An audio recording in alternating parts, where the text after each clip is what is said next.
আসসালামু আলাইকুম। শুরুতেই বাংলাদেশ ও ওয়েস্ট ইন্ডিজের ওয়ানডে সিরিজের খবর।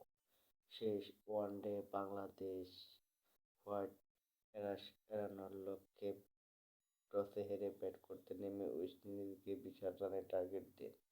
ওয়েস্ট ইন্ডিজকে বাংলাদেশ ৩২৩ রানের টার্গেট দেন। শুরুতেই উইকেট পড়লেও অধিনায়ক মেহেদী হাসান ও সৌম্য সরকারের দুর্দান্ত ব্যাটিংয়ে বড় রানের এগিয়ে যায় বাংলাদেশ। কিন্তু তারপর মেহেদী হাসান রান আউট ও সৌম্য সরকার আউট হলে এবং পরবর্তীতে আফিফ অল্প রানে আউট হলে বাংলাদেশ চাপে পড়ে। কিন্তু মাহমুদুল্লাহ রিয়াদ ও জাকের আলীর জোড়া ব্যাটিংয়ে বাংলাদেশ ৩২২ রান করেন ওয়েস্ট ইন্ডিজের বিপক্ষে।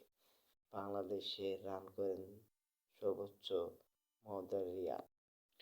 তানজিদ তামিম ৫ বলে 0, সৌম্য সরকার ৭৩ বলে ৭৩, ৬-৪, লিটন দাস ২ বলে ডাক, মেহেদী হাসান মিরাজ ৭৭ করেন ৭৩ বলে ২টি ৬ মারেন, ৮টি ৪ মারেন। আফিফ হুসাইন ১৫ রান করেন ২৯ বলে এবং মাহমুদুল্লাহ রিয়াদ জোড়া ইনিংস খেলেন এদিন। ৬৩ বলে ৮৪ রান করেন তিনি, ৬ মারেন ৪টি ৪ মারেন ৬০টি। জাকের আলী ৬২ রান করেন ৫৭ বলে।